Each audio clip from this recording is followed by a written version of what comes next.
नमस्कार दोस्तों, आज हम बात करेंगे cell the unit of life chapter के नीट 2025 के लिए मस्ट डू एमसीक्यूज के बारे में। तो पहला क्वेश्चन है आपका, who concluded based on his studies on plant tissues that the presence of cell wall is a unique character to plant cells. तो हमें बताना है कि प्लांट सेल में सेल वॉल है जो कि एक यूनिक कैरेक्टर है। ये सबसे पहले हमें किसने बताया था? प्लांट टिश्यूज की स्टडी के आधार पर। तो दोस्तों जो आपके जो थियोडोर स्वान थे, एक ये ब्रिटिश जूलॉजिस्ट थे जिन्होंने प्लांट टिश्यूज़ के ऊपर रिसर्च की थी और बताया था कि जो सेल वॉल है वो प्लांट सेल में पाई जाती है, एनिमल सेल में नहीं पाई जाती है, यूनिक है वो प्लांट सेल्स के लिए। लेकिन ये दोस्तों जूलॉजिस्ट थे, तो आपको इस बात में कंफ्यूज नहीं होना है कि कैसे एक जूलॉजिस्ट होते हुए भी इन्होंने प्लांट के ऊपर स्टडी की। तो बी ऑप्शन इसका करेक्ट हो जाएगा। आगे बढ़ते हैं। Prokaryotic mesosomes do not help in. तो दोस्तों मीजोजोम क्या होते हैं? जो सेल मेम्ब्रेन होती है उसके एक्सटेंशन होते हैं। तो दो, तो, दो, तो दोस्तों ये cell wall formation, DNA replication और रेस्पिरेशन, इन सब में दोस्तों ये हेल्प करते हैं। तो ये तो आपका गलत हो जाएगा। फोटोसिंथेसिस में दोस्तों इनका कोई रोल नहीं होता। तो डी ऑप्शन इस क्वेश्चन का सही हो जाएगा। आगे बढ़ते हैं दोस्तों। अगला क्वेश्चन है, the endomembrane system of a eukaryotic cell do not include. तो दोस्तों जो एंडोमेम्ब्रेन सिस्टम है उसमें दोस्तों जो आपकी जो माइटोकॉन्ड्रिया है, क्लोरोप्लास्ट है और पैरोक्सीजोम है, ये दोस्तों आपके नहीं आते हैं। तो जो पैरोक्सीजोम है इनमें नहीं आते हैं। Endoplasmic reticulum, Golgi bodies, lysosome, vacuole, तो ये सब दोस्तों आपके एंडोमेम्ब्रेन सिस्टम में आ जाते हैं। तो आपको ये ध्यान में रखना है कि ये आपके नहीं आते हैं एंडोमेम्ब्रेन सिस्टम में। आगे बढ़ते हैं। अगला क्वेश्चन है, plastids use in storing proteins. Protein को स्टोर करने के लिए दोस्तों कौन सा प्लास्टिड यूज होता है? तो दोस्तों जो प्लास्टिड जो प्रोटीन को स्टोर करते हैं उनको हम एल्यूरोप्लास्ट कहते हैं। अमाइलोप्लास्ट दोस्तों आपको ध्यान रखना है कि ये स्टार्च को स्टोर करते हैं।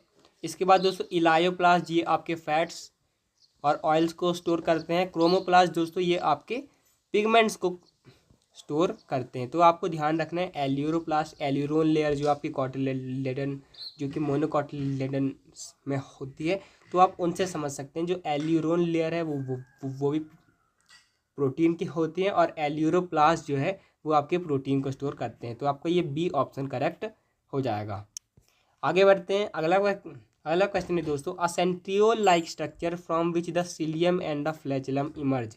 तो दोस्तों जो सिलियम और फ्लैजेलम जो है एक सेंट्रियोल लाइक स्ट्रक्चर से इमर्ज होते हैं, जिसको हम दोस्तों बेसल बॉडी कहते हैं। तो आपको ये ध्यान में रखना है, डायरेक्ट एनसीईआरटी में ये दोस्तों दिया हुआ है। इसके बाद दोस्तों अगला क्वेश्चन है, if the centromere is situated close to the end of a chromosome it is called. तो दोस्तों मान लीजिए एक यहाँ पर मेरे पास एक क्रोमोजोम है और ये आपका सेंट्रोमियर है, तो आपका ये जो है एंड के पास है। तो दोस्तों एंड के अगर पास है तब हम उसको एक्रोसेंट्रिक कहते हैं। लेकिन दोस्तों जब बिल्कुल ही एंड पर दोस्तों आपका है, मान लीजिए ऐसे है और यहाँ पर बिल्कुल ही एंड पर आपका वो है सेंट्रोमियर, तब हम उसको टीलोसेंट्रिक कहते हैं। मेटासेंट्रिक बीच में और सब मेटासेंट्रिक थोड़ा सा ऊपर बीच के। तो आपका इसका आंसर सी हो जाएगा। आगे बढ़ते हैं। अगला क्वेश्चन है दोस्तों, prokaryotic cells have something unique in the form of. तो दोस्तों प्रोकैरियोटिक सेल में जो इंक्लूजन बॉडीज होती हैं वो उनमें दोस्तों यूनिक होती हैं। प्लाज्मिड्स दोस्तों यूकैरियोट्स में भी कुछ पाए जाते हैं, फॉर एग्जांपल आपके यीस्ट में पाए जाते हैं, कुछ आपके हायर प्लांट्स में भी ये पाए जाते हैं। तो ये तो आपके यूनिक नहीं हुए। सेल वॉल तो आपकी बैक्टीरिया के साथ साथ जो आपकी जो प्लांट्स हैं, फंगस है, उनमें भी पाई जाती है। 70s राइबोसोम दोस्तों आपके माइटोकॉन्ड्रिया में भी मिल जाएंगे। तो आपको ये प्रोकैरियोटिक सेल्स में तो यूनिक वाली बात इनमें कोई नहीं है। तो आपका ए ऑप्शन इसका करेक्ट हो जाएगा।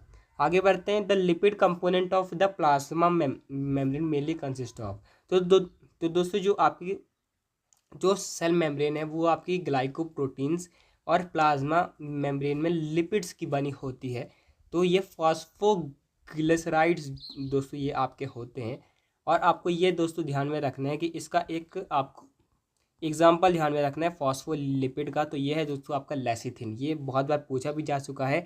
लेसिथिन दोस्तों एक एग्जाम्पल है एक सेल मेम्ब्रेन के फॉस्फोलिपिड का। इसके बाद दोस्तों अगला क्वेश्चन है, carotenoid pigments are found in. तो दोस्तों जो कैरोटिनॉइड पिगमेंट्स जो हैं वो आपके क्लोरोप्लास्ट में भी मिलते हैं, क्रोमोप्लास्ट में भी मिलते हैं। तो आपका ये जो दोनों जो पिगमेंट वाले जो आपके प्लास्टिड हैं उनमें ये दोस्तों पाए जाते हैं। तो 1 और 2 बोथ में ये दोस्तों पाए जाते हैं। तो बी ऑप्शन इसका करेक्ट हो जाएगा। आगे बढ़ते हैं, अगला क्वेश्चन है राइबोसोम्स आर प्रोड्यूस इन। तो दोस्तों जो आपके जो राइबोसोम है वो आपके न्यूक्लियोलस में प्रोड्यूस होते हैं। और ये दोस्तों राइबोसोमल आरएनए सिंथेसिस के लिए भी ये बहुत अच्छी मशीनरी का काम करते हैं। न्यूक्लियोलस जो कि एक छोटी सी स्पेरिकल बॉडी होती है न्यूक्लियस के अंदर, तो आपको ध्यान में रखना है ये बात। इसके बाद अगला क्वेश्चन है in animal cells lipid like steroidal hormones are synthesised in.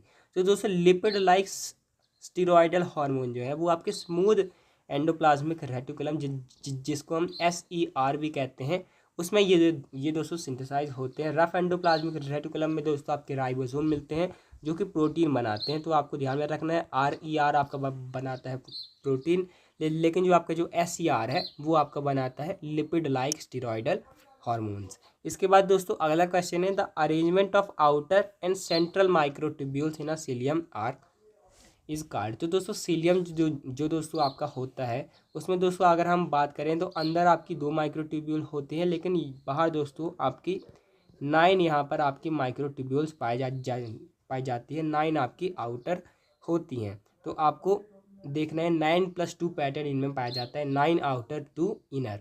तो आपका ये डी ऑप्शन करेक्ट हो जाएगा। आगे बढ़ते हैं, डायग्राम बेस्ड क्वेश्चन में दोस्तों identify the correct statement regarding the part of the cell the structure of which is shown in the given diagram. तो दोस्तों इससे आपको देख के ही पता चल रहा है कि ये दोस्तों आपके फ्लैजेला का यहाँ पर स्ट्रक्चर दिया हुआ है। तो दोस्तों अब आप फ्लैजेला में देखें तो दोस्तों फ्लैजेला से क्या होता है। फ्लैजेला दोस्तों आपका होता है प्लांट सेल्स में भी पाया जाता है और एनिमल सेल्स में भी पाया जाता है। तो ये तो ऑप्शन आपका गलत हो गया। बैक्टीरियल सेल को ये अटैचमेंट प्रोवाइड दोस्तों नहीं करता है। अटैचमेंट के लिए दोस्तों आपके फिम्ब्रिय होते हैं, तो ये भी आपका गलत हो गया। The structure is made up of a protein called flagellin, तो ये भी दोस्तों आपका गलत हो गया। ये आपके फ्लैजेलिन प्रोटीन से नहीं बना होता है। ये जो आपके ट्यूबुलिन आपकी जो प्रोटीन होता है उससे बना होता है। It can be use for movement by prokaryotic cell. तो ये दोस्तों आपका डी ऑप्शन करेक्ट हो जाएगा, क्योंकि जो आपका जो यूकैरियोटिक सेल है वो आपके फ्लैजेला से मूव करते हैं। तो आपका डी ऑप्शन करेक्ट हो जाएगा। दोस्तों अगला क्वेश्चन है in the given diagram of chloroplast enzymes required for the synthesis of carbohydrates and proteins are located in. तो दोस्तों जो आपके जो एंजाइम्स जो हैं जो सिंथेसिस ऑफ कार्बोहाइड्रेट्स के लिए होते हैं वो आपके अंदर की तरफ होते हैं, यानी कि स्ट्रोमा में होते हैं। तो जो आपका जो डी है वो आपके स्ट्रोमा को यहाँ पर दिखा रहा है, तो इसीलिए इसका डी ऑप्शन करेक्ट हो जाएगा। आगे बढ़ते हैं, अगला क्वेश्चन है which of the following structure is not found in a prokaryotic cell. तो दोस्तों प्रोकैरियोटिक सेल में क्या आपको नहीं मिलता है, न्यूक्लियर एनवेलप जो है वो आपको नहीं मिलता है। तो आपका ए ऑप्शन करेक्ट हो जाएगा। राइबोसोम दोस्तों इनमें पाए जाते हैं। इकलौती ऑर्गेनली है जो आपकी पाई जाती है प्रोकैरियोटिक सेल्स में भी। तो आपका ये तो गलत हो गया। मीजोसोम दोस्तों आप जानते हैं मेम्ब्रेन के एक्सटेंशन होते हैं, तो ये भी पाए जाते हैं, तो ये भी गलत हो गया। प्लाज्मा मेम्ब्रेन भी दोस्तों इनमें पाई जाती है, तो ये भी गलत हो गया। तो ए ऑप्शन इसका करेक्ट हो जाएगा।